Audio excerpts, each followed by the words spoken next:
होणार म्हणत अखेर निवडणूक आयोगानं महानगरपालिकांच्या निवडणुकांची घोषणा नुकतीच केलेली आहे.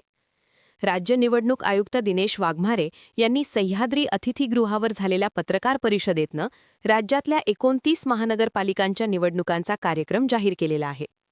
राज्यातल्या या महानगरपालिकांसाठी 15 जानेवारीला मतदान पार पडणार असून 16 जानेवारीला मतमोजणी आणि निकाल लागणार आहे.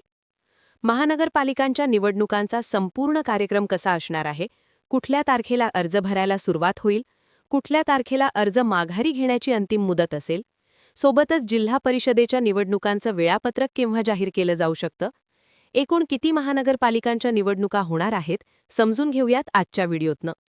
राज्याचे निवडणूक आयुक्त दिनेश वाघमारे यांनी आज पत्रकार परिषद घेत राज्यातल्या एकूण 29 महानगरपालिकांच्या निवडणुकांची घोषणा केली आहे. त्यानुसार 30 डिसेंबर ही अर्ज दाखल करण्याची अंतिम तारीख असणार आहे. अर्ज हे ऑफलाईनच स्वीकारण्यात येणार आहेत. 31 डिसेंबरला अर्जांची छाळणी होणार आहे आणि अर्ज मागे घेण्याची तारीख ही 2 जानेवारी असणार आहे. मग 3 जानेवारी 2024ला अंतिम उमेदवार यादीही जाहीर होणार आहे. याच दिवशी निवडणूक चिन्हांचं वाटप सुद्धा केलं जाणार आहे.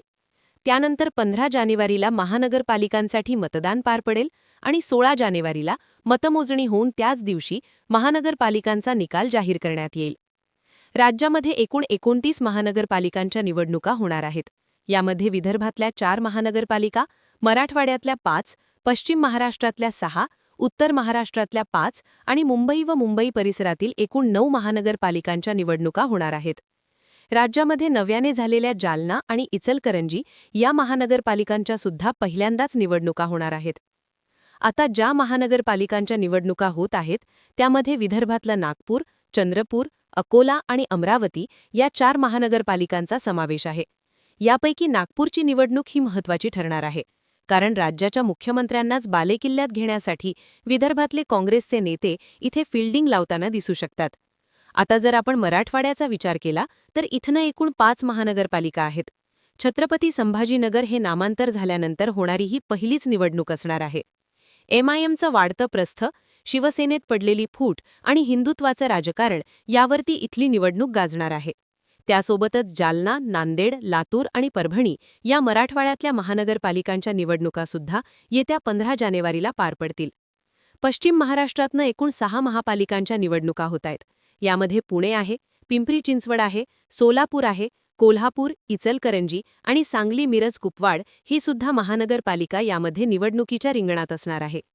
ज्याप्रमाणे मुंबई परिसरात एकनाथ शिंदेंना वगळून महानगरपालिका लढवण्याची रणनीती भाजप आखत होतं, त्याचप्रमाणे पुणे आणि पिंपरी चिंचवड या 2 महानगरपालिकेत भाजप आणि अजितदादांची राष्ट्रवादी एकत्र लढते का हे पाहणं महत्त्वाचं ठरणार आहे.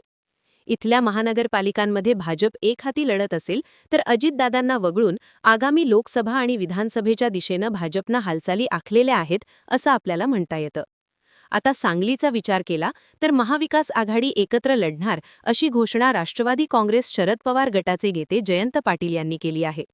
पण असं असलं तरी पश्चिम महाराष्ट्रात इतर ठिकाणी महाविकास आघाडी, विशेषतः शरद पवार गट नेमकी काय भूमिका घेणार आणि नक्की कोणाच्या सोबत जाणार, लढणार हे पाहणं सुद्धा महत्त्वाचं असणार आहे. त्यानंतर आता उत्तर महाराष्ट्रातनं एकूण 5 महानगरपालिकांची निवडणूक होतीये, ज्यामध्ये नाशिक आहे, मालेगाव आहे, धुळे, जळगाव आणि अहिल्यानगर या महानगरपालिकांच्या सुद्धा निवडणुका येत्या जानेवारी महिन्यात होत आहेत. नाशिकचा कुंभमेळा आणि झाडांची होणारी कत्तल हा विषय नाशिक महानगरपालिकेच्या इलेक्शनमध्ये गाजू शकतो. खरे तर अहिल्यानगर आणि आजूबाजूचा परिसरात भाजपनं आक्रमक हिंदुत्वाचा प्रचार सुरू केलाय. त्यामुळे ही निवडणूक सुद्धा हिंदुत्वाकडे शिफ्ट होईल असं बोललं जातंय. पण असं असलं तरी भाजपला इथे अजित पवार गटाची, विशेषतः संग्राम जगतापांची रसद लागेल. हिंदुत्वाकडे शिफ्ट होताना जगताप आणि अजित पवार यांच्यामध्ये किती टोपाचे मतभेद होतात आणि अजित पवार गट आपली पुरोगामित्वाची भूमिका किती टिकवून ठेवतो या अहिल्यानगरच्या निवडणुकीतनं समोर येताना दिसू शकतं. आता त्यानंतर विक्रमी संख्येत असलेल्या महानगरपालिका येतात, त्यामध्ये मुंबई आणि एमएमआर रिजनच्या निवडणुका.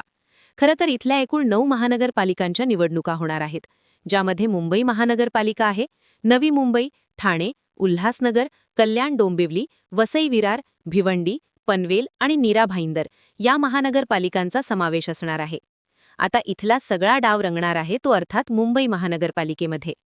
राज ठाकरे आणि उद्धव ठाकरे खरंच एकत्रित लढतील का यावरती सगळी समीकरणं अवलंबून असतील, कारण त्यावर अजून शिक्कामोर्तब झालेलं नाहीये. शिंदे आणि भाजपमध्ये बैठकांचं सत्र सुरू झालं असलं, जागा वाटपाबद्दल खल सुरू झाला असला, तरी भाजप शिंदेंचं काय करणार हे अजूनही गुलदस्त्यात आहे. पण आत्तापर्यंतच्या चर्चेनुसार ठाकरे काँग्रेस एकत्र लढत असतील, तर भाजप आणि शिंदे सुद्धा एकत्र लढताना दिसतील. एकतर मुंबई ठाकरेंनी जिंकले तरच ते राजकारणात रेलेव्हेंट राहू शकतात, त्यामुळे मुंबई ठाकरेंसाठी महत्त्वाची ठरणार आहे.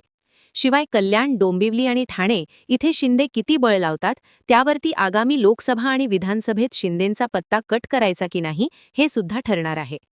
थोडक्यात भविष्यातल्या महाराष्ट्राच्या राजकारणासाठी या रिजनमधल्या निवडणुका सगळ्यात महत्त्वाच्या ठरणाऱ्या असतील.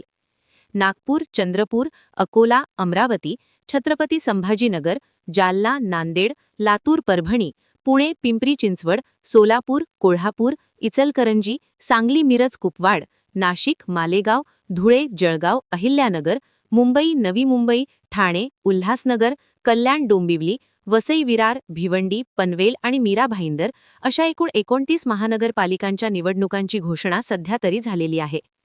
2024ला होणाऱ्या लोकसभा निवडणुकीमध्ये हेच लोकप्रतिनिधी कायम राहणार असल्यानं आणि तेव्हा मतदारसंघ पुनर्रचना होऊन शहरी मतदारांची संख्या वाढणार असल्यानं या महानगरपालिका निवडणुका सगळ्याच राजकीय पक्षांच्या दृष्टीने महत्त्वाच्या असणार आहेत. आता यात भाजपला जास्तीत जास्त ठिकाणी एकहाती सत्ता मिळवण्याची अपेक्षा आहे, तर शिंदे आणि अजितदादांना आपली बार्गेनिंग पॉवर टिकवून ठेवण्यासाठी विजय महत्त्वाचा असणार आहे. दुसऱ्या बाजूला महाविकास आघाडीसाठी ही अस्तित्वाची लढाई आहे.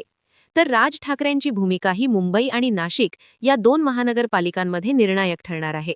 त्यामुळे इथून पुढचे काही दिवस हे पक्षप्रवेशांचे, दोस्तीत असणाऱ्या कुस्तीचे आणि प्रचाराच्या धुराण्यांचे असतील हे मात्र नक्की. बाकी महानगरपालिका निवडणुकांमध्ये नेमका कोणत्या पक्षाचा जोर राहणार, राज्यामध्ये पुढच्या महिन्याभरात काय घडणार याबद्दलच्या तुमच्या प्रतिक्रिया आम्हाला कमेंट बॉक्समध्ये लिहून नक्की कळवा आणि अशाच माहितीपूर्ण व्हिडिओसाठी सबस्क्राईब करा.